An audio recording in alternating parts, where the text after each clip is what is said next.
free lunch, the free lunch multiplier. Basically, what's happening is the last few decades, what we have been observing is the multiplier have been falling to about 2. And there really wasn't much work as to why. And the last few years, an academic from Harvard by the name of Robert Barrow, has been looking into the issue of multipliers. And looking at the last 3 decades of multipliers, and I include an article, an editorial out of the Wall Street, Stimulus Spending Doesn't Work by Robert J. Barrow, which is the third article. He places the multiplier at 0.6 to 0.7, i.e. if you have, which is amazing, because if you have one more dollar of government spending, the total effect is less than the dollar of government spending. It's 60 cents per dollar. And so 0.6 is where he's at.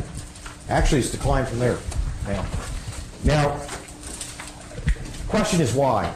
Well, the reason we're not getting the secondary effects of the multiplier, we're not getting out of the recession with that incredible fiscal expansion, is that there are good 3 reasons. Number one, by raising the money, i.e. federal deficit spending, you have to sell treasuries. You go into the financial markets, and you start to crowd out other kinds of investment if you go into the financial markets. And right now we're going to the financial markets to the tune of $1.4 trillion when the savings rate, and that's 10% of GDP, and the savings rate is about 5%. So you're crowding out other investments that could take place. So basically, you make the cost of money more higher for these people, the business plant equipment who are financing. The state and local governments are financing their expenditures, and the money's become more expensive. So when the additional dollar of government spending gets financed in the financial markets that are very tight, because our savings rate is below what the government is borrowing each year. So we can only get it from abroad. We got to pay more for it. Then it reduces other spending because they can compete it out of the source of money.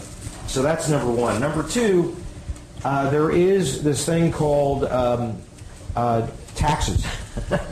If you run a big deficit, and by the way, let me give you an idea of the explosion of the deficit.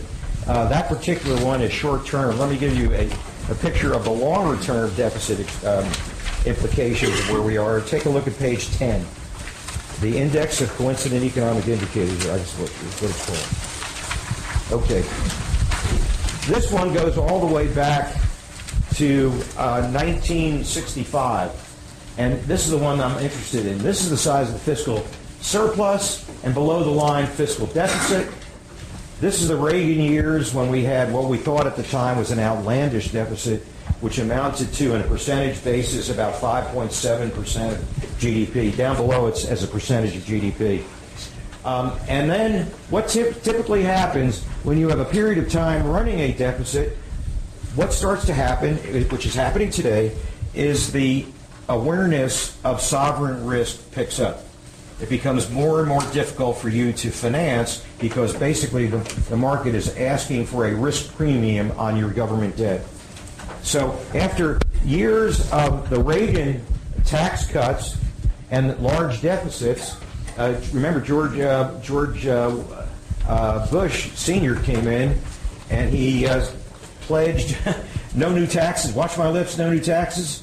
You remember that? And he had to violate that oath because what had happened is the size of the deficits accumulated where it became very difficult to raise the money. So pressure gets put on you by the market and stops you because they start charging you a premium interest rate because of the risk associated with it. And so he had to violate the oath of watch my lips, no new taxes, and as a result did not get elected the second term. So you see what happens. It forces you at some point, the market forces you at some point to face up to the the deficit financing side of this government spending. And it causes you to do what? Raise taxes. So the implication of G going up and causing a deficit, which in turn causes more sovereign risk on our debt, in turn causes and forces you to start raising taxes in the future so the market will back off. As a matter of fact, when Bill Clinton got elected, within the first day or two of his getting elected, the long-term Treasury rate fell 100 basis points. The reason being his attitude of taxes was more responsible than Bush. And the market recognized it and immediately repriced government debt at a higher price and lower risk. So the market pays attention to this, and we're certainly now in a time frame where the market's paying a great deal of attention to this. So the reason you don't get the add-on multiple of the text of the free lunch multiple, the money's not free. If you can raise it on reasonable terms for a period of time, it accumulates and ultimately forces you to raise taxes. There's something else in the economic literature. Lucas won a Nobel Prize for something called rational expectations. I would imagine in this room, if you all see the size of the deficit, if I took a poll, I'll bet you 80% of you expect that taxes in the future will go up as a result of it. That at some point we're going to have to pay for it.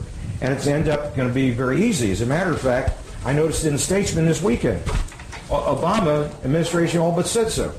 The deficit. They announced the size of the deficit because we just closed the books, and it says that the headline is, "Next budget will address fiscal fixes," aide says. Well, the fiscal fixes is undoubtedly the George Bush tax cuts are going to allow to go by the wayside. So basically, the market is talking. It's hard to raise the money. It ends up creating higher taxes. We start to have less investment spending, less consumption, because we know the taxes are coming, even if they're not here yet. But they will come, as they have come in the past every time.